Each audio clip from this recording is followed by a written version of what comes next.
ಆತ್ಮೀಯ SSLC ವಿದ್ಯಾರ್ಥಿಗಳೇ, ತಮಗೆಲ್ಲರಿಗೂ ನನ್ನ ಈಸಿ ಮ್ಯಾಥ್ಸ್ ಚಾನಲ್ಗೆ ಸ್ವಾಗತವನ್ನು ಕೋರ್ತಾ ಈ ವಿಡಿಯೋದಲ್ಲಿ ನಾವು ಎರಡು ಚರಾಕ್ಷರಗಳಿರುವ ಸರಳ ರೇಖಾತ್ಮಕ ಸಮೀಕರಣಗಳ ಜೋಡಿಗಳು ಅಧ್ಯಾಯ 3ರಲ್ಲಿ ಬರುವ ಅಭ್ಯಾಸ 3.2ರ ಮೊದಲನೇ ಮುಖ್ಯ ಪ್ರಶ್ನೆಯ ಎಲ್ಲ 6 ಉಪ ಪ್ರಶ್ನೆಗಳನ್ನು ಅದೇ ರೀತಿ ಎರಡನೇ ಮುಖ್ಯ ಪ್ರಶ್ನೆಯನ್ನ ಬಿಡಿಸೋಣ.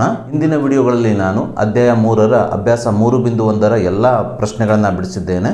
ಆ ವಿಡಿಯೋಗಳಿಗೆ ಸಂಬಂಧಿಸಿದ ಲಿಂಕ್ ಅನ್ನು ನನ್ನ ಡಿಸ್ಕ್ರಿಪ್ಷನ್ ಬಾಕ್ಸ್ ನಲ್ಲಿ ನೀಡಿದ್ದೇನೆ. ನೀವು ಆ ಲಿಂಕ್ ಅನ್ನು ಕ್ಲಿಕ್ ಮಾಡಿ ಆ ವಿಡಿಯೋಗಳನ್ನು ನೋಡಬಹುದು. ಸೊ ಅಭ್ಯಾಸ 3.1ರಲ್ಲಿ ನೀಡಿದಂತ ಜೋಡಿ ರೇಖಾತ್ಮಕ ಸಮೀಕರಣಗಳನ್ನ ಯಾವ ರೀತಿ ನಕ್ಷಾ ವಿಧಾನದಿಂದ ಬಿಡಿಸಬೇಕು ಎಂಬುದನ್ನು ಕಲ್ತಿದ್ದೀರಿ. ಅಭ್ಯಾಸ 3.2ರಲ್ಲಿ ನಾವು ನೀಡಿದಂತ ಜೋಡಿ ರೇಖಾತ್ಮಕ ಸಮೀಕರಣಗಳನ್ನ ಬಿಡಿಸುವಂತ ಮತ್ತೊಂದು ವಿಧಾನವನ್ನ ನೋಡಲಿದ್ದೇವೆ. ಆ ವಿಧಾನವೇ ಆದೇಶ ವಿಧಾನ. ಆದೇಶ ವಿಧಾನದಿಂದ ಜೋಡಿ ರೇಖಾತ್ಮಕ ಸಮೀಕರಣಗಳನ್ನ ಯಾವ ರೀತಿ ಬಿಡಿಸಬಹುದು ಎಂಬುದನ್ನು ನಾವೀಗ ಒಂದೊಂದಾಗಿ ನೋಡ್ತಾ ಹೋಗೋಣ. ಸೊ ಮೊದಲಿಗೆ ನಾನು ಅಭ್ಯಾಸ 3.2ರ ಮೊದಲನೇ ಪ್ರಶ್ನೆಯನ್ನು ತೆಗೆದುಕೊಂಡಿದ್ದೇನೆ. ಈ ಪ್ರಶ್ನೆ ಈ ರೀತಿಯಾಗಿದೆ: ಕೆಳಗಿನ ರೇಖಾತ್ಮಕ ಸಮೀಕರಣಗಳ ಜೋಡಿಗಳನ್ನು ಆದೇಶ ವಿಧಾನದಿಂದ ಬಿಡಿಸಿ ಅಂತ ಹೇಳಿ ಈ ರೀತಿಯ 6 ಉಪ ಪ್ರಶ್ನೆಗಳನ್ನು ನಮಗೆ ನೀಡಿದ್ದಾರೆ. ಅದರಲ್ಲಿ ನಾನು ಮೊದಲನೇ ಉಪ ಪ್ರಶ್ನೆಯನ್ನು ತೆಗೆದುಕೊಂಡಿದ್ದೇನೆ. ಮೊದಲನೇ ಉಪ ಪ್ರಶ್ನೆಯಲ್ಲಿ ನೀಡಿರುವ ಜೋಡಿ ರೇಖಾತ್ಮಕ ಸಮೀಕರಣಗಳು ಈ ರೀತಿಯಾಗಿದ್ದಾವೆ. x + y = 14, x - y = 4 ಅಂತ ನೀಡಿದ್ದಾರೆ. ಸೊ ನಾವೀಗ ನೀಡಿದಂಥ ಈ ಜೋಡಿ ರೇಖಾತ್ಮಕ ಸಮೀಕರಣಗಳನ್ನು ಆದೇಶ ವಿಧಾನದಿಂದ ಬಿಡಿಸೋಣ. ಸೊ ಮೊದಲಿಗೆ ನಾವು ಮೊದಲನೇ ಸಮೀಕರಣವನ್ನು ಸಮೀಕರಣ 1 ಎಂದು ಗುರುತಿಸೋಣ. ಅದೇ ರೀತಿ ಎರಡನೇ ಸಮೀಕರಣವನ್ನು ಸಮೀಕರಣ 2 ಆಗಿ ಗುರುತಿಸಿಕೊಳ್ಳೋಣ. ಸೊ ಮುಂದಿನ ಹಂತದಲ್ಲಿ ಸಮೀಕರಣ 1 ಅಥವಾ ಸಮೀಕರಣ 2 ಇವೆರಡರಲ್ಲಿ ಯಾವುದಾದ್ರೂ ಒಂದು ಸಮೀಕರಣವನ್ನು ನಾವು ತೆಗೆದುಕೊಂಡು ಒಂದು ಚರಾಕ್ಷರವನ್ನು ಇನ್ನೊಂದು ಚರಾಕ್ಷರ ರೂಪದಲ್ಲಿ ವ್ಯಕ್ತಪಡಿಸಬೇಕು. ಅಂದರೆ x ಚರಾಕ್ಷರವನ್ನು y ರೂಪದಲ್ಲಿ ಬರೆಯಬೇಕು ಅಥವಾ y ಚರಾಕ್ಷರವನ್ನು x ರೂಪದಲ್ಲಿ ಬರೆಯಬೇಕು. ಸೊ ನಾನಿಲ್ಲಿ ಮೊದಲನೇ ಸಮೀಕರಣವನ್ನು ತೆಗೆದುಕೊಂಡು ಈ ಮೊದಲನೇ ಸಮೀಕರಣವನ್ನು y ರೂಪದಲ್ಲಿ ಬರೀತಾ ಇದ್ದೇನೆ.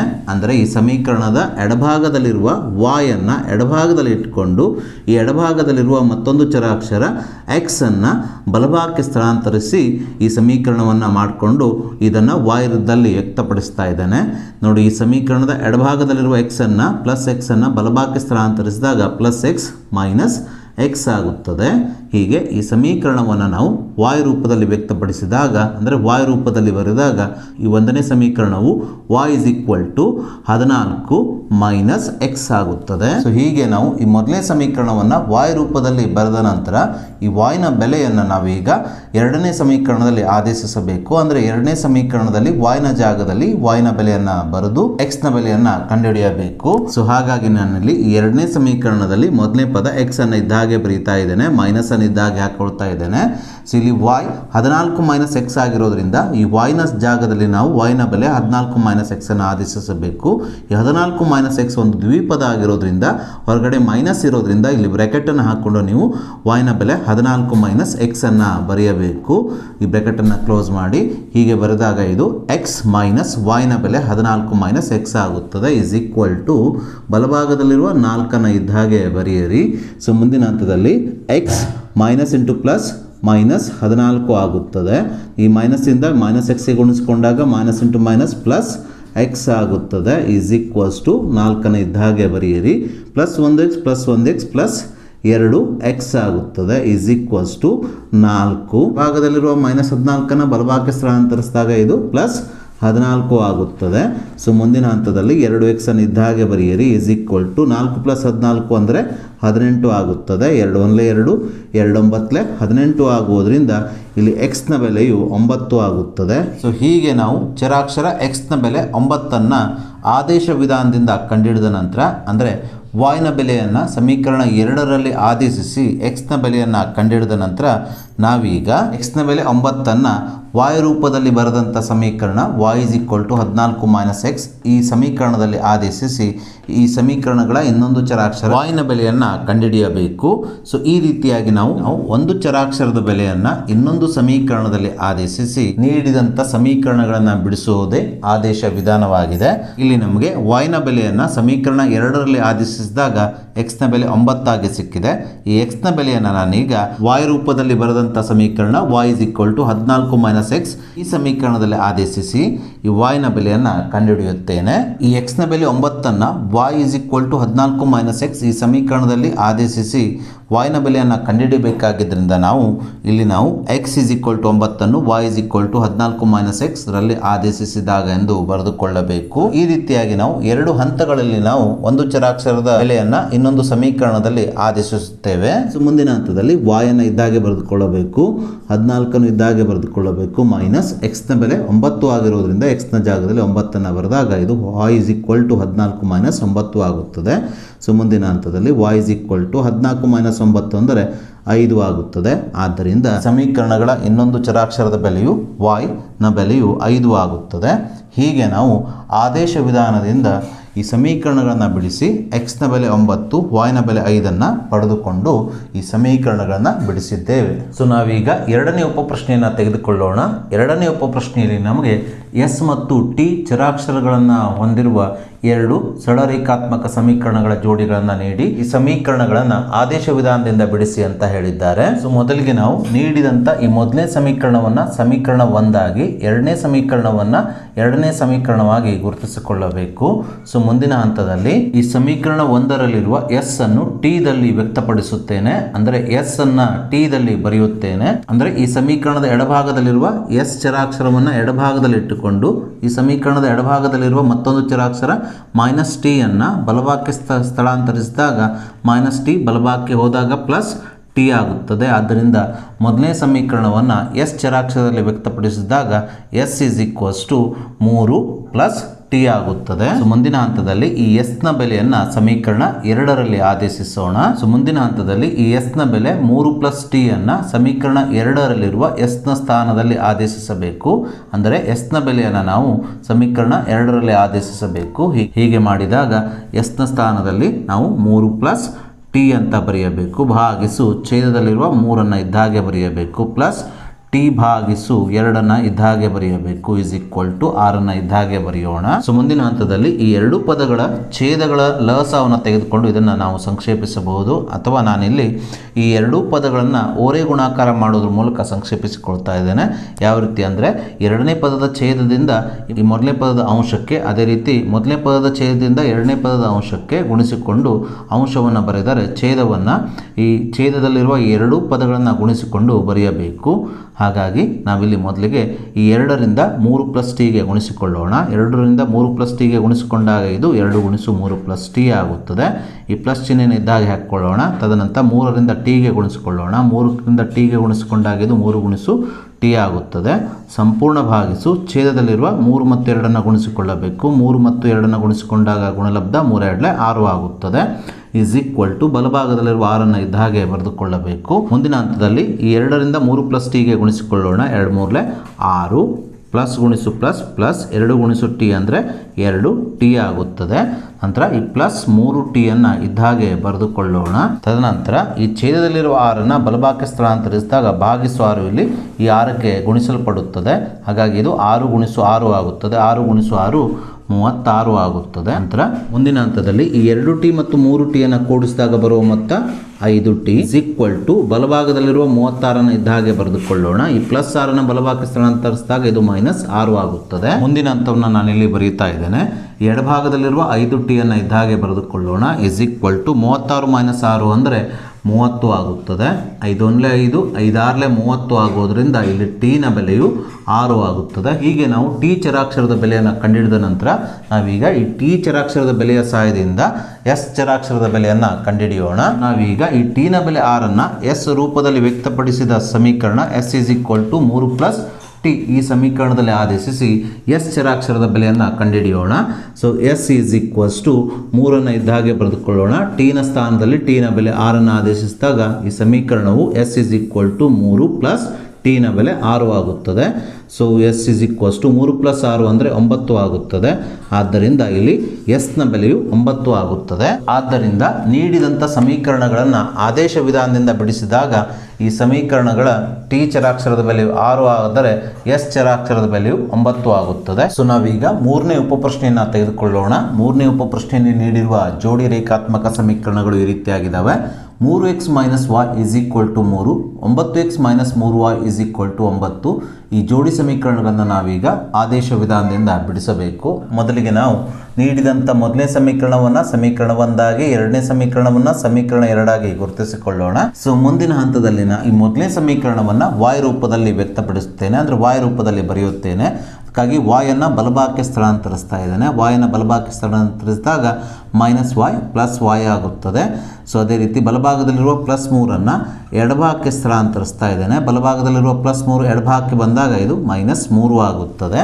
ಸೊ ಹೀಗೆ ನಾನು ಮೊದಲನೇ ಸಮೀಕರಣವನ್ನು y ರೂಪದಲ್ಲಿ ಬರೆದಾಗ ಇದು +y = 3x - 3 ಆಗುತ್ತದೆ.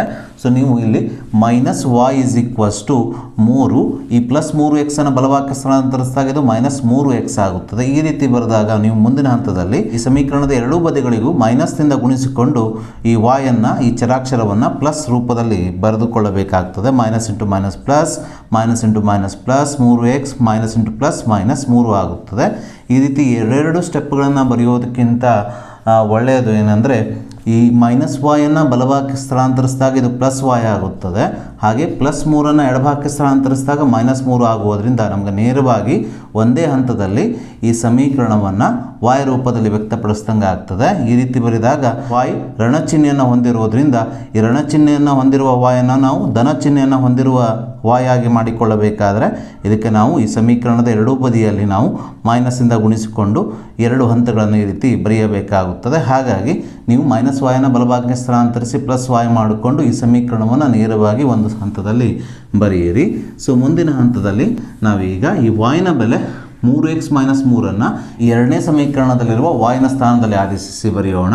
ಅದಕ್ಕಾಗಿ ಎರಡನೇ ಸಮೀಕರಣದ 9x ಅನ್ನು ಇದ್ದ ಹಾಗೆ ಬರೆದುಕೊಂಡಿದ್ದೇನೆ. -3 × y ನ ಸ್ಥಾನದಲ್ಲಿ ಈ y ನ ಬೆಲೆ 3x - 3 ಬರೆದುಕೊಳ್ಳೋಣ = 9. ಸೊ ಮುಂದಿನ ಹಂತದಲ್ಲಿ 9x ಅನ್ನು ಇದ್ದ ಹಾಗೆ ಬರೆದುಕೊಳ್ಳೋಣ. -× + -3 9x ಆಗುತ್ತದೆ. -× -+3 9 ಆಗುತ್ತದೆ = 9. +9 -9 ಕ್ಯಾನ್ಸಲ್ ಆಗಿ ಇಲ್ಲಿ 9 = 9 ಮಾತ್ರ ಉಳಿಯುತ್ತದೆ. ಸೊ ಇಲ್ಲಿ ಸ್ಪಷ್ಟವಾಗಿ ಯಾವುದೇ ಚರಾಕ್ಷರಗಳಿಲ್ಲ. ಹಾಗಾಗಿ ನಾವಿಲ್ಲಿ ಯಾವುದೇ ಚರಾಕ್ಷರದ ಬೆಲೆಯನ್ನು ಕಂಡುಹಿಡಿಯಲಿಕ್ಕೆ ಸಾಧ್ಯವಿಲ್ಲ. ಆದ ಕಾರಣದಿಂದಾಗಿ ಈ ರೀತಿ ಬಂದಾಗ ನೀಡಿದಂಥ ಸಮೀಕರಣಗಳು ಅಪರಿಮಿತ ಸಂಖ್ಯೆಯ ಪರಿಹಾರಗಳನ್ನು ಹೊಂದಿರುತ್ತವೆ. ಸೊ ನಾವೀಗ ನಾಲ್ಕನೇ ಉಪಪ್ರಶ್ನೆಯನ್ನು ತೆಗೆದುಕೊಳ್ಳೋಣ. ನಾಲ್ಕನೇ ಉಪಪ್ರಶ್ನೆಯಲ್ಲಿ ನೀಡಿರುವ ಜೋಡಿ ರೇಖಾತ್ಮಕ ಸಮೀಕರಣಗಳು ಈ ರೀತಿಯಾಗಿದ್ದಾವೆ. 0.2x + 0.3y = 1.3. ಹಾಗೆ ಎರಡನೇ ಸಮೀಕರಣ 0.4x + 0.5y = 2.3. ಸೊ ಮೊದಲಿಗೆ ನಾವೀಗ ಈ ಮೊದಲನೇ ಸಮೀಕರಣವನ್ನು ಸಮೀಕರಣ 1 ಆಗಿ, ಎರಡನೇ ಸಮೀಕರಣವನ್ನು ಸಮೀಕರಣ 2 ಆಗಿ ಗುರುತಿಸಿಕೊಳ್ಳೋಣ. ಈ ಎರಡು ಸಮೀಕರಣಗಳ x, y ಸಹಗುಣಕಗಳನ್ನು ಅದೇ ರೀತಿ ಸ್ಥಿರಾಂಕಗಳನ್ನು ನೀವು ಗಮನಿಸಿದಾಗ ಇವೆಲ್ಲವೂ ದಶಮಾಂಶ ರೂಪದಲ್ಲಿದೆ. ದಶಮಾಂಶ ರೂಪದಲ್ಲಿ ಸಂಖ್ಯೆಗಳಿದ್ದಾಗ ಅದನ್ನು ಲೆಕ್ಕಾಚಾರ ಮಾಡುವುದು ಸ್ವಲ್ಪ ನಿಮಗೆ ಕಷ್ಟವಾಗಬಹುದು. ಅದಕ್ಕೋಸ್ಕರ ನಾವಿಲ್ಲಿ ಈ ಎರಡೂ ಸಮೀಕರಣಗಳನ್ನು 10ರಿಂದ ಗುಣಿಸಿಕೊಂಡು x, y ನ ಸಹಗುಣಕಗಳನ್ನು ಅದೇ ರೀತಿ ಸ್ಥಿರಾಂಕಗಳನ್ನು ಪೂರ್ಣಾಂಕ ರೂಪದಲ್ಲಿ ಬರೆದುಕೊಳ್ಳೋಣ. ಮೊದಲನೇ ಸಮೀಕರಣದ ಮೊದಲನೇ ಪದ 0.2 × x ಅನ್ನು 10ರಿಂದ ಗುಣಿಸಿಕೊಂಡಾಗ 0.2 × 10 ಅಂದರೆ 2.0 ಆಗುತ್ತದೆ, ಅಂದರೆ 2 ಆಗುತ್ತದೆ. ಆದ್ದರಿಂದ ಇಲ್ಲಿ ಮೊದಲನೇ ಪದವು 2x ಆಗುತ್ತದೆ. ಪ್ಲಸ್ 0.3 × 10 ಎಂದರೆ ಅದು 3.0 ಅಂದರೆ 3 ಆಗುತ್ತದೆ. ಆದ್ದರಿಂದ 0.3y × 10 ಅಂದರೆ 3y ಆಗುತ್ತದೆ = 1.3 × 10 ಅಂದರೆ ಅದು 13.0 ಆಗುತ್ತದೆ, ಅಂದರೆ 13 ಆಗುತ್ತದೆ. ಸೊ ಹೀಗೆ ನಾವು ಮೊದಲನೇ ಸಮೀಕರಣದ x, y ನ ಸಹಗುಣಕಗಳನ್ನು ಅದೇ ರೀತಿ ಸ್ಥಿರಾಂಕಗಳನ್ನು 10ರಿಂದ ಗುಣಿಸಿಕೊಂಡು ಈ ಸಂಖ್ಯೆಗಳನ್ನು ಪೂರ್ಣಾಂಕ ರೂಪದಲ್ಲಿ ಬರೆದುಕೊಂಡ ನಂತರ ಈ ಸಮೀಕರಣವನ್ನು, ಈ ಹೊಸ ಸಮೀಕರಣವನ್ನು ನಾವೀಗ ಸಮೀಕರಣ 3 ಆಗಿ ತೆಗೆದುಕೊಳ್ಳೋಣ. ಇದೇ ರೀತಿ ನಾವೀಗ ಸಮೀಕರಣ 2ನ್ನು 10ರಿಂದ ಗುಣಿಸಿಕೊಳ್ಳಬೇಕು. ಸಮೀಕರಣ 2ನ್ನು 10ರಿಂದ ಗುಣಿಸಿಕೊಂಡಾಗ ಮೊದಲನೇ ಪದವು ಇಲ್ಲಿ 0.4x ಅಂತ ಇದೆ. ಇದನ್ನು 10ರಿಂದ ಗುಣಿಸಿಕೊಂಡಾಗ ಇದು 4x ಆಗುತ್ತದೆ. ಪ್ಲಸ್ 0.5y × 10 ಅಂದರೆ ಇದು 5y ಆಗುತ್ತದೆ = 2.3 × 10 ಅಂದರೆ ದಶಮಾಂಶ ಬಿಂದುವನ್ನು ಒಂದು ಸ್ಥಾನವನ್ನು ಬಲಭಾಗ ಸ್ಥಳಾಂತರಿಸಬೇಕು 10ರಿಂದ ಗುಣಿಸಬೇಕಾದ್ರೆ. ಸೊ 2.3 × 10 ಅಂದರೆ ಇದು 23 3 ಆಗುತ್ತದೆ. ಈ ಸಮೀಕರಣವನ್ನು ನಾವೀಗ ಸಮೀಕರಣ 4 ತೆಗೆದುಕೊಳ್ಳೋಣ. ನಾವಿಲ್ಲಿ ಇವೆರಡು ಸಮೀಕರಣಗಳಲ್ಲಿ ಯಾವುದಾದ್ರೂ ಒಂದು ಸಮೀಕರಣವನ್ನು x ಅಥವಾ y ರೂಪದಲ್ಲಿ ವ್ಯಕ್ತಪಡಿಸಬೇಕು. ನಾನಿಲ್ಲಿ ಈ 3ನೇ ಸಮೀಕರಣವನ್ನು y ರೂಪದಲ್ಲಿ ವ್ಯಕ್ತಪಡಿಸುತ್ತೇನೆ, ಅಂದರೆ y ರೂಪದಲ್ಲಿ ಬರೆಯುತ್ತೇನೆ. ಈ ಸಮೀಕರಣದ 3y ಅನ್ನು ಎಡಭಾಗದಲ್ಲಿ ಇಟ್ಟುಕೊಂಡು ಈ ಸಮೀಕರಣದ ಎಡಭಾಗದಲ್ಲಿರುವ +2x ಅನ್ನು ಬಲಭಾಗಕ್ಕೆ ಸ್ಥಳಾಂತರಿಸಿದಾಗ +2x ಬಲಭಾಗಕ್ಕೆ ಹೋಗಿ -2x ಆಗುತ್ತದೆ. ಸೊ ಮುಂದಿನ ಹಂತದಲ್ಲಿ ಈ y ಜೊತೆಗಿರುವ 3ಅನ್ನು ಬಲಭಾಗಕ್ಕೆ ಸ್ಥಳಾಂತರಿಸಿದಾಗ 3 × y ಬಲಭಾಗದಲ್ಲಿ ಇದು ಭಾಗಿಸು 3 ಆಗುತ್ತದೆ, ಅಂದರೆ y = 13 - 2x ಭಾಗಿಸು 3 ಆಗುತ್ತದೆ. ಸೊ ಮುಂದಿನ ಹಂತದಲ್ಲಿ ಈ y ನ ಬೆಲೆಯನ್ನು ಸಮೀಕರಣ 4ರಲ್ಲಿ ಆದೇಶಿಸಿ ನಾವೀಗ x ನ ಬೆಲೆಯನ್ನು ಕಂಡುಹಿಡಿಯೋಣ. ಅದಕ್ಕೋಸ್ಕರ ನಾನಿಲ್ಲಿ 4ನೇ ಸಮೀಕರಣದ ಮೊದಲನೇ ಪದ 4x ಅನ್ನು ಇದ್ದಾಗೆ ಬರೆದುಕೊಳ್ತಾ ಇದ್ದೇನೆ, ಪ್ಲಸ್ ಈ 5ಅನ್ನು ಇದ್ದಾಗೆ ಬರೆದುಕೊಳ್ತಾ ಇದ್ದೇನೆ.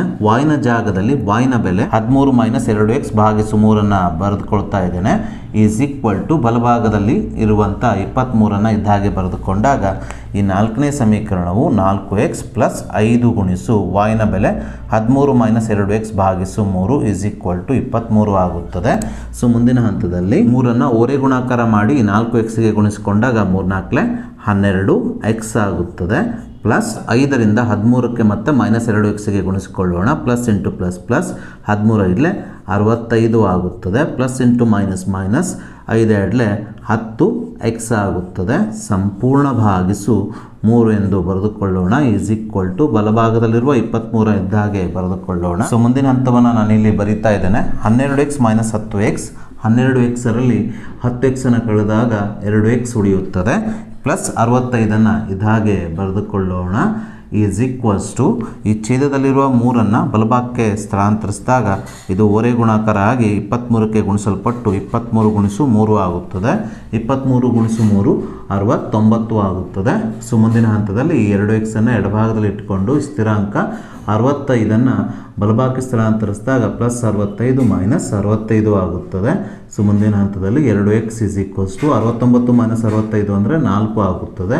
2 1 2 2 2 4 ಆಗುವುದರಿಂದ ಇಲ್ಲಿ x ನ ಬೆಲೆಯು 2 ಆಗುತ್ತದೆ. ಹೀಗೆ ನಾವು ಆದೇಶ ವಿಧಾನದಿಂದ ಈ ಸಮೀಕರಣಗಳ ಒಂದು ಚರಾಕ್ಷರ x ನ ಬೆಲೆಯನ್ನು ಕಂಡುಹಿಡಿದ ನಂತರ ನಾವೀಗ x ನ ಬೆಲೆ 2ಅನ್ನು y ರೂಪದಲ್ಲಿ ವ್ಯಕ್ತಪಡಿಸಿದ ಸಮೀಕರಣ y = 13 - 2x ಭಾಗಿಸು 3ರಲ್ಲಿ ಆದೇಶಿಸಿ y ನ ಬೆಲೆಯನ್ನು ಕಂಡುಹಿಡಿಯೋಣ. y = 13ಅನ್ನು ಇದ್ದಾಗೆ ಬರೆದುಕೊಳ್ಳೋಣ. -2 × x ನ ಬೆಲೆ 2ಅನ್ನು ಆದೇಶಿಸಿದಾಗ ಈ 2x 2 × 2 ಆಗುತ್ತದೆ. ಭಾಗಿಸು ಛೇದದಲ್ಲಿರುವ 3ಅನ್ನು ಇದ್ದಾಗೆ ಬರೆದುಕೊಳ್ಳೋಣ. y = 13 - 2 4 ಆಗುತ್ತದೆ. ಭಾಗಿಸು 3. y = 13 - 4 ಅಂದರೆ 9 ಆಗುತ್ತದೆ. ಭಾಗಿಸು 3. 3 1 3 3 3 9 ಆಗುವುದರಿಂದ ಇಲ್ಲಿ y ನ ಬೆಲೆಯು 3 ಆಗುತ್ತದೆ. ಸೊ ಆದ್ದರಿಂದ ನೀಡಿದಂಥ ಈ ಸರಳ ರೇಖಾತ್ಮಕ ಸಮೀಕರಣಗಳನ್ನು ನಾವು ಆದೇಶ ವಿಧಾನದಿಂದ ಬಿಡಿಸಿದಾಗ ನಮಗೆ x ನ ಬೆಲೆಯು 2, ಅದೇ ರೀತಿ y ಅಕ್ಷರಾಕ್ಷರದ ಬೆಲೆಯು 3 ಸಿಗುತ್ತದೆ. ಸೊ ನಾವೀಗ 5ನೇ ಉಪಪ್ರಶ್ನೆಯನ್ನು ತೆಗೆದುಕೊಳ್ಳೋಣ. 5ನೇ ಉಪಪ್ರಶ್ನೆಯಲ್ಲಿ ನಮಗೆ ನೀಡಿರುವ ರೇಖಾತ್ಮಕ ಸಮೀಕರಣಗಳ ಜೋಡಿಗಳು ಈ ರೀತಿಯಾಗಿದ್ದಾವೆ. ವರ್ಗಮೂಲ 2x + ವರ್ಗಮೂಲ 3y = 0, ವರ್ಗಮೂಲ 3x - ವರ್ಗಮೂಲ 8y = 0. ಸೊ ಈ ಸಮೀಕರಣಗಳನ್ನು ಸಹ ನಾವು ಆದೇಶ ವಿಧಾನದಿಂದ ಬಿಡಿಸಬೇಕಾಗಿದ್ದರಿಂದ ಮೊದಲಿಗೆ ನಾವು ನೀಡಿದಂಥ ಮೊದಲನೇ ಸಮೀಕರಣವನ್ನು ಸಮೀಕರಣ 1 ಆಗಿ, ಎರಡನೇ ಸಮೀಕರಣವನ್ನು ಸಮೀಕರಣ 2 ಆಗಿ ಗುರುತಿಸಿಕೊಳ್ಳೋಣ. ತದನಂತರ ಈ ಮೊದಲನೇ ಸಮೀಕರಣವನ್ನು y ರೂಪದಲ್ಲಿ ವ್ಯಕ್ತಪಡಿಸೋಣ, ಅಂದರೆ y ರೂಪದಲ್ಲಿ ಬರೆಯೋಣ. ಹೀಗೆ ಬರೆದಾಗ ವರ್ಗಮೂಲ 3y ಅನ್ನು ನಾವು ಎಡಭಾಗದಲ್ಲಿ ಇದ್ದಾಗೆ ಇಟ್ಕೊಳ್ಳಬೇಕು. ಭಾಗದಲ್ಲಿರುವ ವರ್ಗಮೂಲ 2x ಅನ್ನು ಬಲಭಾಗಕ್ಕೆ ಸ್ಥಳಾಂತರಿಸಿದಾಗ ಇದು ಮೈನಸ್ ವರ್ಗಮೂಲ 2x ಆಗುತ್ತದೆ. ಆದ್ದರಿಂದ y = ಇಲ್ಲಿ ವರ್ಗಮೂಲ 3ಅನ್ನು ಬಲಭಾಗಕ್ಕೆ ಸ್ಥಳಾಂತರಿಸಿದಾಗ ವರ್ಗಮೂಲ 2x ಭಾಗಿಸು ವರ್ಗಮೂಲ 3 ಆಗುತ್ತದೆ. ಅಂದರೆ ವರ್ಗಮೂಲ 3 ಇಲ್ಲಿ ಗುಣಿಸು ಸಂಬಂಧವನ್ನು ಹೊಂದಿದೆ. ಇದು ಬಲಭಾಗಕ್ಕೆ ಹೋದಾಗ ಭಾಗಿಸು ವರ್ಗಮೂಲ 3 ಆಗುತ್ತದೆ. ಸೊ ಮುಂದಿನ ಹಂತದಲ್ಲಿ y ನ ಬೆಲೆ ಮೈನಸ್ ವರ್ಗಮೂಲ 2x ಭಾಗಿಸು ವರ್ಗಮೂಲ 3ಅನ್ನು ನಾವೀಗ ಈ ಎರಡನೇ ಸಮೀಕರಣದಲ್ಲಿರುವ y ನ ಸ್ಥಾನದಲ್ಲಿ ಆದೇಶಿಸಿ x ನ ಬೆಲೆಯನ್ನು ಕಂಡುಹಿಡಿಯೋಣ. ಅದಕ್ಕಾಗಿ ನಾನಿಲ್ಲಿ ವರ್ಗಮೂಲ 3x ಅನ್ನು ಇದ್ದಾಗೆ ಬರೆದುಕೊಳ್ತಾ ಇದ್ದೇನೆ, ಮೈನಸ್ ವರ್ಗಮೂಲ 8 ಸಹ ಇದ್ದಾಗೆ ಬರೆದುಕೊಳ್ತಾ ಇದ್ದೇನೆ. y ಸ್ಥಾನದಲ್ಲಿ y ನ ಬೆಲೆ ಮೈನಸ್ ವರ್ಗಮೂಲ 2x ಭಾಗಿಸು ವರ್ಗಮೂಲ 3 ಬರೆದುಕೊಳ್ತಾ ಇದ್ದೇನೆ. ಇಸ್ ಈಕ್ವಲ್ಸ್ ಟು 0 ಅನ್ನು ಇದ್ದಾಗೆ ಬರೆದುಕೊಳ್ಳೋಣ. ಸೊ ಮುಂದಿನ ಹಂತದಲ್ಲಿ ಓರೆ ಗುಣಾಕಾರ ಮಾಡಿ ಈ ವರ್ಗಮೂಲ 3 ಈ ವರ್ಗಮೂಲ 3x ಗೆ ಗುಣಿಸಿಕೊಂಡಾಗ ವರ್ಗಮೂಲ 3 ಗುಣಿಸು ವರ್ಗಮೂಲ 3 ವರ್ಗಮೂಲ 9 ಆಗುತ್ತದೆ. ವರ್ಗಮೂಲ 9ರ ಬೆಲೆಯು 3 ಆಗುವುದರಿಂದ ನಾವಿಲ್ಲಿ ಈ ವರ್ಗಮೂಲ 3 ಗುಣಿಸು ವರ್ಗಮೂಲ 3 ವರ್ಗಮೂಲ 9 ಇಸ್ ಈಕ್ವಲ್ ಟು 3x ಎಂದು ಬರೆದುಕೊಳ್ಳೋಣ. ಸೊ ನಾನೀಗ ಮೈನಸ್ ವರ್ಗಮೂಲ 8ರಿಂದ ಮೈನಸ್ ವರ್ಗಮೂಲ 2x ಗೆ ಗುಣಿಸ್ಕೊಳ್ತಾ ಇದ್ದೇನೆ. ಮೈನಸ್ ಇಂಟು ಮೈನಸ್ ಪ್ಲಸ್ ವರ್ಗಮೂಲ 8 ಗುಣಿಸು ವರ್ಗಮೂಲ 2 ಅಂದರೆ 8 16 ಆಗುತ್ತದೆ. ಅಂದರೆ ವರ್ಗಮೂಲದ ಒಳಗಡೆ ಇರುವ ಸಂಖ್ಯೆಗಳನ್ನು ನಾವು ಗುಣಿಸಿಕೊಳ್ಳಬೇಕು. ವರ್ಗಮೂಲ 16 x ಆಗುತ್ತದೆ. ಇದು ಭಾಗಿಸು ಸಂಪೂರ್ಣ ಭಾಗಿಸು ಛೇದದಲ್ಲಿರುವ ವರ್ಗಮೂಲ 3 ಇದ್ದ ಹಾಗೆ ಬರೆದುಕೊಳ್ಳೋಣ. Is equal to 0. ಸೊ ಮುಂದಿನ ಹಂತವನ್ನು ನಾನು ಇಲ್ಲಿ ಬರೀತಾ ಇದ್ದೇನೆ. ಸೊ 3x ಅನ್ನು ಇದ್ದ ಹಾಗೆ ಬರೆದುಕೊಳ್ಳೋಣ. ಪ್ಲಸ್ ವರ್ಗಮೂಲ 16ರ ಬೆಲೆಯು 4 ಆಗುವುದರಿಂದ ನಾವು ಇದನ್ನು 4x ಆಗಿ ಬರೆದುಕೊಳ್ಳೋಣ. ಈಸ್ ಈಕ್ವಲ್ಸ್ ಟು ಛೇದದಲ್ಲಿರುವ ವರ್ಗಮೂಲ 3 ಓರೆ ಗುಣಾಕಾರ ಮಾಡಿ 0ಗೆ ಗುಣಿಸಲ್ಪಟ್ಟಾಗ 0 ಗುಣಿಸು ವರ್ಗಮೂಲ 3 ಆಗುತ್ತದೆ. 0 ಗುಣಿಸು ವರ್ಗಮೂಲ 3 ಅಂದರೆ 0ನೇ ಆಗುವುದರಿಂದ ಬಲಭಾಗವು ಇಲ್ಲಿ 0 ಆಗುತ್ತದೆ. ಮುಂದಿನ ಹಂತದಲ್ಲಿ 3x ಮತ್ತು 4x ಅನ್ನು ಕೂಡಿಸಿಕೊಂಡಾಗ ಬರುವ ಮೊತ್ತ 7x is equal to 0. That is x is equal to 0. ಈ ಗುಣಿಸು 7 ಗುಣಿಸು x ಅಂತ ಇದೆಯಲ್ಲ, ಈ ಗುಣಿಸು 7 ಬಲಭಾಗಕ್ಕೆ ಸ್ಥಳಾಂತರಿಸಿದಾಗ ಇದು ಭಾಗಿಸು 7 ಆಗುತ್ತದೆ. 0 ಭಾಗಿಸು 7 ಅಂದರೆ 0ನೇ ಆಗುತ್ತದೆ. ಅಂದರೆ 0ಗೆ ಯಾವುದೇ ಒಂದು ಸಂಖ್ಯೆಯಿಂದ ಭಾಗಿಸಿದಾಗ ಬರುವಂಥ ಬೆಲೆ 0ನೇ ಆಗುವುದರಿಂದ ಇಲ್ಲಿ x ಚರಾಕ್ಷರದ ಬೆಲೆಯು 0 ಆಗುತ್ತದೆ. ಸೊ ಮುಂದಿನ ಹಂತದಲ್ಲಿ ನಾವೀಗ ಈ x ನ ಬೆಲೆ 0ಯನ್ನು y ರೂಪದಲ್ಲಿ ಬರೆದುಕೊಂಡ ಸಮೀಕರಣ y is equal to minus ವರ್ಗಮೂಲ 2x ಭಾಗಿಸು ವರ್ಗಮೂಲ 3ರಲ್ಲಿ ಆದೇಶಿಸಿ y ನ ಬೆಲೆಯನ್ನು ಕಂಡುಹಿಡಿಯೋಣ. It is y is equals to minus ವರ್ಗಮೂಲ 2 ಭಾಗಿಸು ವರ್ಗಮೂಲ 3 x ನ ಜಾಗದಲ್ಲಿ x ನ ಬೆಲೆ 0ನ್ನು ಆದೇಶಿಸಿದಾಗ ಇದು ಗುಣಿಸು 0 ಆಗುತ್ತದೆ. It is y is equals to minus ವರ್ಗಮೂಲ 2 ಭಾಗಿಸು ವರ್ಗಮೂಲ 3 ಗುಣಿಸು 0 ಅಂದರೆ 0 ಆಗುತ್ತದೆ. ಅಂದರೆ 0ಗೆ ಯಾವುದೇ ಒಂದು ಸಂಖ್ಯೆಯಿಂದ ಗುಣಿಸಿದಾಗ ಅಥವಾ ಭಾಗಿಸಿದಾಗ 0ನೇ ಬರುವುದರಿಂದ ಇಲ್ಲಿ y ನ ಬೆಲೆಯು ಸಹ 0 ಆಗುತ್ತದೆ. ಆದ್ದರಿಂದ ನೀಡಿದಂಥ ರೇಖಾತ್ಮಕ ಸಮೀಕರಣಗಳನ್ನು ಆದೇಶ ವಿಧಾನದಿಂದ ಬಿಡಿಸಿದಾಗ ಇಲ್ಲಿ x ನ ಬೆಲೆಯು 0 ಆದರೆ y ನ ಬೆಲೆಯು 0 ಆಗುತ್ತದೆ. ಸೊ ನಾವೀಗ ಮೊದಲನೇ ಪ್ರಶ್ನೆಯ 6ನೇ ಉಪಪ್ರಶ್ನೆ ಅಂದರೆ ಕೊನೆಯ ಉಪಪ್ರಶ್ನೆಯನ್ನು ತೆಗೆದುಕೊಳ್ಳೋಣ. ಈ 6ನೇ ಉಪಪ್ರಶ್ನೆಯಲ್ಲಿ ನೀಡಿರುವ ಸರಳ ರೇಖಾತ್ಮಕ ಸಮೀಕರಣಗಳ ಜೋಡಿಗಳು ಈ ರೀತಿಯಾಗಿದ್ದಾವೆ. 3x ಭಾಗಿಸು 2 ಮೈನಸ್ 5y ಭಾಗಿಸು 2 is equal to minus 2, x ಭಾಗಿಸು 3 ಪ್ಲಸ್ y ಭಾಗಿಸು 2 ಇಸ್ ಈಕ್ವಲ್ ಟು 13 ಭಾಗಿಸು 6. ಈ ರೇಖಾತ್ಮಕ ಸಮೀಕರಣಗಳ ಜೋಡಿಗಳನ್ನು ನಾವು ಆದೇಶ ವಿಧಾನದಿಂದ ಬಿಡಿಸಬೇಕಾಗಿದ್ದರಿಂದ ಹಿಂದಿನ ಪ್ರಶ್ನೆಗಳಲ್ಲಿ ಮಾಡಿದ ರೀತಿಯಲ್ಲಿ ನಾವು ಈ ಮೊದಲನೇ ಸಮೀಕರಣವನ್ನು ಸಮೀಕರಣ 1 ಆಗಿ ಎರಡನೇ ಸಮೀಕರಣವನ್ನು ಸಮೀಕರಣ 2 ಆಗಿ ಬರೆದುಕೊಳ್ಳೋಣ. ಹಾಗೆ ಈ ಮೊದಲನೇ ಸಮೀಕರಣದಲ್ಲಿ ಛೇದದಲ್ಲಿ 2 ಇರೋದ್ರಿಂದ ಅಂದರೆ x ಮತ್ತು y ಸಹಗುಣಕಗಳು ಭಿನ್ನರಾಶಿಗಳು ಆಗಿರೋದ್ರಿಂದ ಇದನ್ನು ನಾವು ಪೂರ್ಣಾಂಕಗಳಾಗಿ ಮಾಡಿಕೊಳ್ಳಬೇಕು. ಅದಕ್ಕೋಸ್ಕರ ನಾನಿಲ್ಲಿ ಛೇದದಲ್ಲಿರುವ 2 ಕ್ಯಾನ್ಸಲ್ ಮಾಡುವ ಸಲುವಾಗಿ ಈ ಮೊದಲನೇ ಸಮೀಕರಣಕ್ಕೆ 2ರಿಂದ ಗುಣಿಸ್ಕೊಳ್ತಾ ಇದ್ದಾನೆ. ಅಂದರೆ ಛೇದದಲ್ಲಿರುವ 2 ಮತ್ತು 2ರ ಲಸ 2ರಿಂದ ಗುಣಿಸಿಕೊಂಡು x ಮತ್ತು y ಸಹಗುಣಕಗಳನ್ನು ಪೂರ್ಣಾಂಕಗಳಾಗಿ ಮಾಡ್ಕೊಳ್ತಾ ಇದ್ದಾನೆ. ಹೀಗೆ ಮಾಡುವುದರಿಂದ ನಮಗೆ ಕ್ಯಾಲ್ಕುಲೇಷನ್ ಮಾಡುವುದು ಸ್ವಲ್ಪ ಈಸಿ ಆಗ್ತದೆ. ಹಾಗಾಗಿ ನಮ್ಮ ಮೊದಲನೇ ಸಮೀಕರಣಕ್ಕೆ 2ರಿಂದ ಗುಣಿಸಿಕೊಂಡಾಗ ಮೊದಲನೇ ಸಮೀಕರಣದ ಮೊದಲನೇ ಪದವು 2 ಗುಣಿಸು 3x ಭಾಗಿಸು 2 ಮೈನಸ್ 2 ಗುಣಿಸು ಎರಡನೇ ಪದವು 5y ಭಾಗಿಸು 2 ಈಸ್ ಈಕ್ವಲ್ ಟು 2 ಗುಣಿಸು ಮೈನಸ್ 2 ಆಗುತ್ತದೆ. ಹೀಗೆ ನಾನು ಈ ಸಮೀಕರಣದ ಪ್ರತಿಯೊಂದು ಪದಗಳಿಗೂ 2ರಿಂದ ಗುಣಿಸಿಕೊಂಡಾಗ ಮೊದಲನೇ ಪದ 2 ಗುಣಿಸು 3x ಭಾಗಿಸು 2 ಮೈನಸ್ ಎರಡನೇ ಪದ 2 ಗುಣಿಸು 5y ಭಾಗಿಸು 2 ಈಸ್ ಈಕ್ವಲ್ ಟು 2 ಗುಣಿಸು ಮೈನಸ್ 2 ಆಗುತ್ತದೆ. ಇಲ್ಲಿ 2 ಕ್ಯಾನ್ಸಲ್ ಆಗುತ್ತದೆ. 2 ಕ್ಯಾನ್ಸಲ್ ಆಗಿ 3x minus 5y is equals to plus into minus 4 ಉಳಿಯುತ್ತದೆ. ಈ ಸಮೀಕರಣವನ್ನು ನಾವೀಗ ಸಮೀಕರಣ 3 ಆಗಿ ತೆಗೆದುಕೊಳ್ಳಬೇಕು. ಅದೇ ರೀತಿ ಎರಡನೇ ಸಮೀಕರಣಕ್ಕೂ ಸಹ ನಾವೀಗ 6ರಿಂದ ಗುಣಿಸಿಕೊಂಡು ಈ x ಮತ್ತು yಗಳ ಸಹಗುಣಕಗಳನ್ನು ಪೂರ್ಣಾಂಕಗಳಾಗಿ ಮಾಡಿಕೊಳ್ಳೋಣ. ಅಂದರೆ ಇಲ್ಲಿ x ನ ಸಹಗುಣಕ 1/3 ಇದೆ, y ನ ಸಹಗುಣಕ 1/2 ಇರೋದ್ರಿಂದ ಈ ಸಹಗುಣಕಗಳನ್ನು ಪೂರ್ಣಾಂಕಗಳಾಗಿ ಮಾಡಿಕೊಳ್ಳಬೇಕಾದರೆ ನಾವು ಛೇದದಲ್ಲಿರುವ ಸಂಖ್ಯೆಗಳಾದ 3 ಮತ್ತು 2ರ ಲಸ ಅಂದರೆ 6ರಿಂದ ಈ ಪದಗಳಿಗೆ ಗುಣಿಸಿಕೊಳ್ಳಬೇಕು. ಸೊ 6ರಿಂದ ಈ ಸಮೀಕರಣದ ಮೊದಲನೇ ಪದಕ್ಕೆ ಗುಣಿಸಿಕೊಂಡಾಗ ಮೊದಲನೇ ಪದವು 6 ಗುಣಿಸು x ಭಾಗಿಸು 3 ಆಗುತ್ತದೆ ಪ್ಲಸ್ ಎರಡನೇ ಪದವು 6 ಗುಣಿಸು y ಭಾಗಿಸು 2 ಆಗುತ್ತದೆ ಈಸ್ ಈಕ್ವಲ್ಸ್ ಟು 6 ಗುಣಿಸು 13 ಭಾಗಿಸು 6 ಆಗುತ್ತದೆ. ಸೊ ಮುಂದಿನ ಹಂತದಲ್ಲಿ 3 1 3 3 2 6 ಆಗುವುದರಿಂದ ಮೊದಲನೇ ಪದ ಇಲ್ಲಿ 2x ಆಗುತ್ತದೆ. 2 1 2 2 3 6 ಆಗುವುದರಿಂದ ಎರಡನೇ ಪದವು 3y ಆಗುತ್ತದೆ ಈಸ್ ಈಕ್ವಲ್ಸ್ ಟು ಇಲ್ಲಿ 6 ಮತ್ತು 6 ಕ್ಯಾನ್ಸಲ್ ಆಗಿ 13 ಉಳಿಯೋದ್ರಿಂದ ಈ ಎರಡನೇ ಸಮೀಕರಣವನ್ನು 6ರಿಂದ ಗುಣಿಸಿಕೊಂಡಾಗ ಇದು 2x plus 3y is equal to 13 ಆಗುತ್ತದೆ. ನಾವೀಗ ಈ ಸಮೀಕರಣವನ್ನು 4ನೇ ಸಮೀಕರಣವಾಗಿ ತೆಗೆದುಕೊಳ್ಳೋಣ. ಸೊ ಮುಂದಿನ ಹಂತದಲ್ಲಿ ಸಮೀಕರಣ 3ಅನ್ನು ನಾನು y ರೂಪದಲ್ಲಿ ಬರೆಯುತ್ತೇನೆ, ಅಂದರೆ y ರೂಪದಲ್ಲಿ ವ್ಯಕ್ತಪಡಿಸುತ್ತೇನೆ. ಸೊ ಹೀಗೆ ವ್ಯಕ್ತಪಡಿಸಿದಾಗ 3x ಎಡಭಾಗದಲ್ಲಿ ಇಟ್ಕೊಳ್ಬೇಕು, -4 ಈ ಸಮೀಕರಣದ ಬಲಭಾಗದಲ್ಲಿರುವ -4 ಎಡಭಾಗಕ್ಕೆ ತಂದಾಗ ಇದು +4 ಆಗುತ್ತದೆ ಈಸ್ ಈಕ್ವಲ್ಸ್ ಟು ಎಡಭಾಗದಲ್ಲಿರುವ -5y ಬಲಭಾಗಕ್ಕೆ ಸ್ಥಳಾಂತರಿಸಿದಾಗ ಇದು +5y ಆಗುತ್ತದೆ. That is 3x plus 4 is equals to ಈ 5 ಬಲಭಾಗದಲ್ಲಿರುವ 5 ಎಡಭಾಗಕ್ಕೆ ಸ್ಥಳಾಂತರಿಸಿದಾಗ ಗುಣಿಸು 5 ಇಲ್ಲಿ ಭಾಗಿಸು 5 ಆಗುತ್ತದೆ. ಆದ್ದರಿಂದ ಇಲ್ಲಿ y ಬೆಲೆಯು 3x ಪ್ಲಸ್ 4 ಸಂಪೂರ್ಣ ಭಾಗಿಸು 5 ಆಗುತ್ತದೆ. ಸೊ ಮುಂದಿನ ಹಂತವನ್ನು ನಾನಿಲ್ಲಿ ಬರೀತಾ ಇದ್ದೇನೆ. ಈ y ಬೆಲೆ 3x ಪ್ಲಸ್ 4 ಸಂಪೂರ್ಣ ಭಾಗಿಸು 5 ನಾವೀಗ ಈ ಸಮೀಕರಣ 4ರಲ್ಲಿ ಆದೇಶಿಸಿ x ಬೆಲೆಯನ್ನು ಕಂಡುಹಿಡಿಯೋಣ. ಈ ಸಮೀಕರಣ 4ರಲ್ಲಿ y ಬೆಲೆಯನ್ನು ಆದೇಶಿಸಿದಾಗ ಸಮೀಕರಣ 4 2x ಪ್ಲಸ್ 3 ಗುಣಿಸು y ಜಾಗದಲ್ಲಿ ಇಲ್ಲಿ y ಬೆಲೆ 3x ಪ್ಲಸ್ 4 ಸಂಪೂರ್ಣ ಭಾಗಿಸು 5 ಆದೇಶಿಸಿದಾಗ 3y ಇಲ್ಲಿ 3 ಗುಣಿಸು 3x ಪ್ಲಸ್ 4 ಸಂಪೂರ್ಣ ಭಾಗಿಸು 5 ಆಗುತ್ತದೆ ಈಸ್ ಈಕ್ವಲ್ ಟು ಬಲಭಾಗದಲ್ಲಿರುವ 13 ಇದ್ದ ಹಾಗೆ ಬರೆದುಕೊಳ್ಳೋಣ. ಸೊ ಮುಂದಿನ ಹಂತದಲ್ಲಿ 5 ಓರೆ ಗುಣಾಕಾರ ಮಾಡಿ 2xಗೆ ಗುಣಿಸಿಕೊಂಡಾಗ 5 ಗುಣಿಸು 2x 10x ಆಗುತ್ತದೆ. ಪ್ಲಸ್ 3ರಿಂದ 3x ಮತ್ತು 4ಕ್ಕೆ ಗುಣಿಸಿಕೊಳ್ಳೋಣ. 3 3 9x ಪ್ಲಸ್ ಗುಣಿಸು ಪ್ಲಸ್ ಪ್ಲಸ್ 3 4 12 ಆಗುತ್ತದೆ.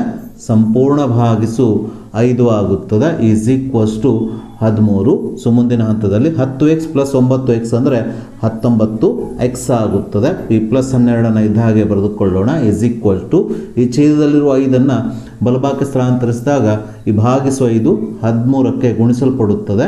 13 ಗುಣಿಸು 5 65 ಆಗುವುದರಿಂದ ನಾವಿಲ್ಲಿ ಬಲಭಾಗದಲ್ಲಿ 13 ಗುಣಿಸು 5 65 ಅಂತ ಬರೆದುಕೊಳ್ಳೋಣ.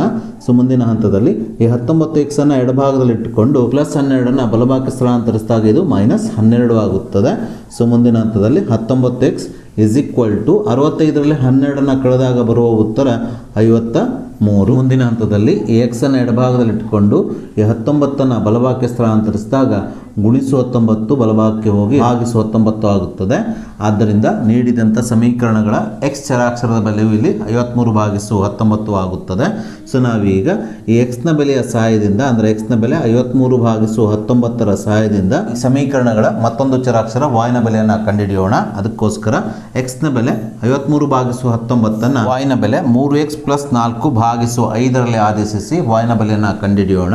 ಅಂದರೆ y ಇಸ್ ಈಕ್ವಲ್ಸ್ ಟು 3 ಗುಣಿಸು x ಬೆಲೆ 53 ಭಾಗಿಸು 19 ಪ್ಲಸ್ ಈ 4 ಇದ್ದ ಹಾಗೆ ಬರೆದುಕೊಳ್ಳೋಣ. ಸಂಪೂರ್ಣ ಭಾಗಿಸು 5 ಇದ್ದ ಹಾಗೆ ಬರೆದುಕೊಳ್ಳೋಣ. ಮುಂದಿನ ಹಂತದಲ್ಲಿ 3ರಿಂದ 53ಕ್ಕೆ ಗುಣಿಸಿಕೊಳ್ಳೋಣ. 53 ಗುಣಿಸು 3 ಅಂದರೆ 159 ಆಗುತ್ತದೆ.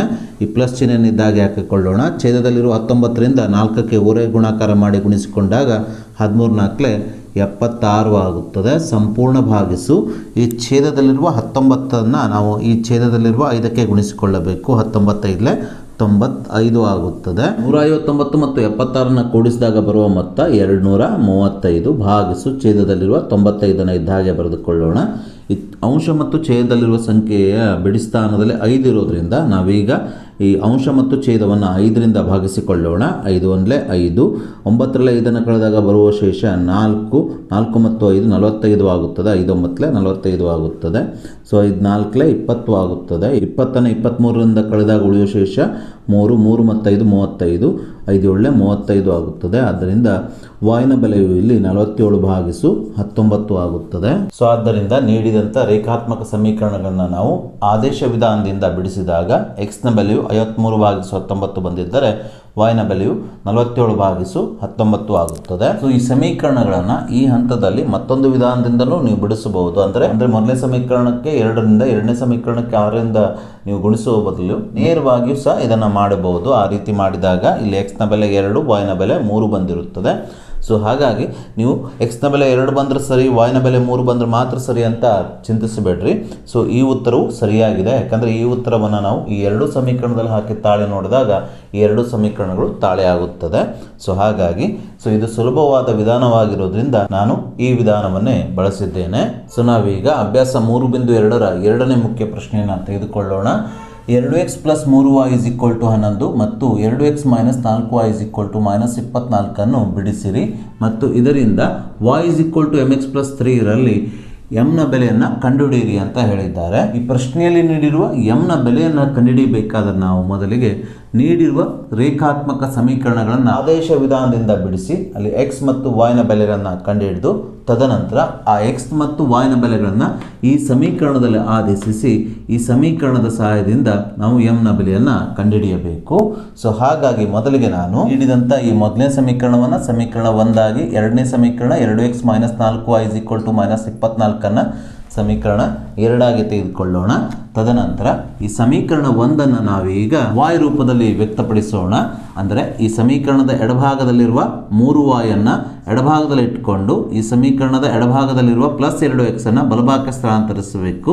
ಈಗ ಸ್ಥಳಾಂತರಿಸಿದಾಗ +2x - 2x ಆಗುತ್ತದೆ. ಅಂದರೆ ಈ y ಜೊತೆಗಿರುವ 3 y ನ ಜೊತೆಗೆ ಗುಣಿಸು ಸಂಬಂಧವನ್ನು ಹೊಂದಿರೋದ್ರಿಂದ ಇದನ್ನು ಬಲಭಾಗಕ್ಕೆ ಸ್ಥಳಾಂತರಿಸಿದಾಗ ಈ -3 ಬಲಭಾಗಕ್ಕೆ ಬಂದಾಗ /3 ಆಗುತ್ತದೆ. ಆದ್ದರಿಂದ ಇಲ್ಲಿ y 11 - 2x ಸಂಪೂರ್ಣ /3 ಆಗುತ್ತದೆ. ಸೊ ಮುಂದಿನ ಹಂತದಲ್ಲಿ y ನ ಬೆಲೆ 11 - 2x ಸಂಪೂರ್ಣ /3 ಅನ್ನು ಸಮೀಕರಣ 2ರಲ್ಲಿ ಆದೇಶಿಸಿ x ನ ಬೆಲೆಯನ್ನು ಕಂಡುಹಿಡಿಯೋಣ. ಅದಕ್ಕೋಸ್ಕರ ನಾನಿಲ್ಲಿ ಸಮೀಕರಣ 2ರ ಮೊದಲನೇ ಪದ 2x ಅನ್ನು ಇದ್ದ ಹಾಗೆ ಬರೆದುಕೊಳ್ತಾ ಇದ್ದೇನೆ, -4 ಅನ್ನು ಸಹ ಇದ್ದ ಹಾಗೆ ಬರೆದುಕೊಳ್ತಾ ಇದ್ದೇನೆ. y ಸ್ಥಾನದಲ್ಲಿ y ನ ಬೆಲೆ 11 - 2x ಸಂಪೂರ್ಣ /3 ಅನ್ನು ಆದೇಶಿಸ್ತಾ ಇದ್ದೇನೆ. ಬಲಭಾಗದಲ್ಲಿರುವ -24 ಅನ್ನು ಇದ್ದ ಹಾಗೆ ಬರೆದುಕೊಳ್ತಾ ಇದ್ದೇನೆ. ಸೊ ಹೀಗೆ ಬರೆದಾಗ ಎರಡನೇ ಸಮೀಕರಣವು 2x - 4 × y 11 - 2x ಸಂಪೂರ್ಣ /3 -24 ಆಗುತ್ತದೆ. ಸೊ ಮುಂದಿನ ಹಂತದಲ್ಲಿ ಈ ಛೇದದಲ್ಲಿರುವ 3ರಿಂದ ಈ 2xಗೆ ಗುಣಿಸಿಕೊಳ್ತಾ ಇದ್ದೇನೆ. 3 × 6x ಆಗುತ್ತದೆ. ಮೈನಸ್ ಈ -4ರಿಂದ 11ಕ್ಕೆ ಮತ್ತು -2xಗೆ ಗುಣಿಸಿಕೊಳ್ತಾ ಇದ್ದೇನೆ. -× +, -4 11 ಅಥವಾ 11 44 ಆಗುತ್ತದೆ. -× +4 8x ಆಗುತ್ತದೆ. ಸಂಪೂರ್ಣ ಭಾಗಿಸು ಛೇದದಲ್ಲಿರುವ 3ಅನ್ನು ಇದ್ದ ಹಾಗೆ ಬರೆಯಬೇಕು. -24 6x + 8x 14x ಆಗುತ್ತದೆ. ಈ -44ಅನ್ನು ಇದ್ದ ಹಾಗೆ ಬರೆದುಕೊಳ್ಳೋಣ. ಇಲ್ಲಿ ಛೇದದಲ್ಲಿರುವ 3ಅನ್ನು ಬಲಭಾಗಕ್ಕೆ ಸ್ಥಳಾಂತರಿಸಿದಾಗ ಈ 3 ಬಲಭಾಗಕ್ಕೆ ಹೋದಾಗ /3 ಇಲ್ಲಿ ×3 ಆಗುತ್ತದೆ. ಅಂದರೆ 24ಕ್ಕೆ ಈ 3 ಗುಣಿಸಲ್ಪಡುತ್ತದೆ. 24 × 3 ಅಂದರೆ 72 ಆಗುವುದರಿಂದ 24 × 3 -72 ಆಗುತ್ತದೆ. ಸೊ ಮುಂದಿನ ಹಂತದಲ್ಲಿ ಈ ಎಡಭಾಗದಲ್ಲಿರುವ 14x ಅನ್ನು ಇದ್ದ ಹಾಗೆ ಬರೆದುಕೊಳ್ಳೋಣ. -72ಅನ್ನು ಇದ್ದ ಹಾಗೆ ಬರೆದುಕೊಳ್ಳೋಣ. -44ಅನ್ನು ಬಲಭಾಗಕ್ಕೆ ಸ್ಥಳಾಂತರಿಸಿದಾಗ -44 + 44 ಆಗುತ್ತದೆ. ಮುಂದಿನ ಹಂತದಲ್ಲಿ 14x = -72 + 44 ಅಂದರೆ -28 ಆಗುತ್ತದೆ. 14 14 14 28 ಆಗುವುದರಿಂದ ಇಲ್ಲಿ x ನ ಬೆಲೆಯು -2 ಆಗುತ್ತದೆ. ಸೊ ಹೀಗೆ ನಾವು ನೀಡಿದಂಥ ಸಮೀಕರಣಗಳನ್ನು ಆದೇಶ ವಿಧಾನದಿಂದ ಬಿಡಿಸಿ x ನ ಬೆಲೆಯನ್ನು ಕಂಡುಹಿಡಿದ ನಂತರ ನಾವೀಗ x ನ ಬೆಲೆ -2ಅನ್ನು ಈ ಸಮೀಕರಣ y = 11 - 2x /3 ರಲ್ಲಿ ಆದೇಶಿಸಿ y ನ ಬೆಲೆಯನ್ನು ಕಂಡುಹಿಡಿಯೋಣ. ಸೊ ಅದಕ್ಕಾಗಿ ನಾನಿಲ್ಲಿ x = -2 ಅನ್ನು y ದಲ್ಲಿ ಆದೇಶಿಸಲಾಗಿ ಅಂತ ಬರೆದುಕೊಂಡಿದ್ದೇನೆ. ಸೊ ಮುಂದಿನ ಹಂತದಲ್ಲಿ y = 11 - 2 × x ನ ಬೆಲೆ -2 ಆಗಿರೋದ್ರಿಂದ x ನ ಜಾಗದಲ್ಲಿ -2 ಅನ್ನು ಆದೇಶಿಸೋಣ. ಸಂಪೂರ್ಣ ಭಾಗಿಸು ಛೇದದಲ್ಲಿರುವ 3ಅನ್ನು ಇದ್ದ ಹಾಗೆ ಬರೆದುಕೊಳ್ಳೋಣ. ಸೊ y = 11 -× ಪ್ಲಸ್ ಆಗುತ್ತದೆ. 2 4 ಆಗುತ್ತದೆ /3. ಸೊ ಮುಂದಿನ ಹಂತದಲ್ಲಿ y = 11 + 4 ಅಂದರೆ 15 ಆಗುತ್ತದೆ /3. 3 1 3 3 15 ಆಗುವುದರಿಂದ ಇಲ್ಲಿ y ನ ಬೆಲೆಯು 5 ಆಗುತ್ತದೆ. ಸೊ ಹೀಗೆ ನಾವು ನೀಡಿದಂಥ ಸಮೀಕರಣಗಳನ್ನು ಆದೇಶ ವಿಧಾನದಿಂದ ಬಿಡಿಸಿದಾಗ x ನ ಬೆಲೆಯು -2 ಬಂದಿದ್ದರೆ y ನ ಬೆಲೆಯು 5 ಬಂದಿದೆ. ಸೊ ಇದಾದ ನಂತರ ನಾವೀಗ ಈ ಸಮೀಕರಣಗಳನ್ನು ಬಿಡಿಸಿ ಪಡೆದುಕೊಂಡ x ಮತ್ತು y ನ ಬೆಲೆಗಳನ್ನು ನೀಡಿದಂಥ ಸಮೀಕರಣ y = mx + 3 ಈ ಸಮೀಕರಣದಲ್ಲಿ ಆದೇಶಿಸಿ ನಾವೀಗ m ನ ಬೆಲೆಯನ್ನು ಕಂಡುಹಿಡಿಯೋಣ. ಸೊ ಈ ಸಮೀಕರಣದಲ್ಲಿ ನಾವೀಗ x ನ ಬೆಲೆ -2 ಅದೇ ರೀತಿ y ನ ಬೆಲೆ 5ಅನ್ನು ಆದೇಶಿಸೋಣ. ಹೀಗೆ ಆದೇಶಿಸಿದಾಗ y ನ ಜಾಗದಲ್ಲಿ 5ಅನ್ನು ಬರೆದುಕೊಳ್ಳಬೇಕು. m ಅನ್ನು ಇದ್ದ ಹಾಗೆ ಬರೆಯಬೇಕು. x ನ ಬೆಲೆ -2 ಆಗಿರೋದ್ರಿಂದ x ನ ಜಾಗದಲ್ಲಿ -2ಅನ್ನು ಬರೆದುಕೊಳ್ಳಬೇಕು. ಪ್ಲಸ್ ಈ 3 ಇದಾಗೆ ಬರೆಯಬೇಕು. ಸೊ ಮುಂದಿನ ಹಂತದಲ್ಲಿ ಈ +3 ಎಡಭಾಗಕ್ಕೆ ಸ್ಥಳಾಂತರಿಸಿದಾಗ +3 -3 ಆಗುತ್ತದೆ. ಪ್ಲಸ್ ಇಂಟು ಮೈನಸ್ 2 m ಆಗುತ್ತದೆ. ಸೊ 5 - 3 ಅಂದರೆ 2 ಆಗುತ್ತದೆ. -2m. ಆದ್ದರಿಂದ ಮುಂದಿನ ಹಂತದಲ್ಲಿ -2 ಗುಣಿಸು m ರಲ್ಲಿ ಈ -2 ಎಡಭಾಗಕ್ಕೆ ಸ್ಥಳಾಂತರಿಸಿದಾಗ ಈ ಗುಣಿಸು -2 ಎಡಭಾಗಕ್ಕೆ ಬಂದಾಗ ಭಾಗಿಸು -2 ಆಗುತ್ತದೆ. ಅಂದರೆ 2ಕ್ಕೆ -2 ಭಾಗಿಸಲ್ಪಡುತ್ತದೆ. ಸೊ 2 × 2 2 × 2 ಆಗುವುದರಿಂದ ಇಲ್ಲಿ m ನ ಬೆಲೆಯು +-1 ಆಗುತ್ತದೆ. ಹೀಗೆ ನಾವು ನೀಡಿದಂಥ ಈ ರೇಖಾತ್ಮಕ ಸಮೀಕರಣಗಳನ್ನು ಬಿಡಿಸಿ ಇದರ ಸಹಾಯದಿಂದ x ಮತ್ತು y ನ ಬೆಲೆಗಳನ್ನು ಕಂಡುಹಿಡಿದು ತದನಂತರ ಈ x ಮತ್ತು y ನ ಬೆಲೆಗಳನ್ನು ಈ ಸಮೀಕರಣದಲ್ಲಿ ಆದೇಶಿಸಿ m ನ ಬೆಲೆಯನ್ನು ಕಂಡುಹಿಡಿದಿದ್ದೇವೆ.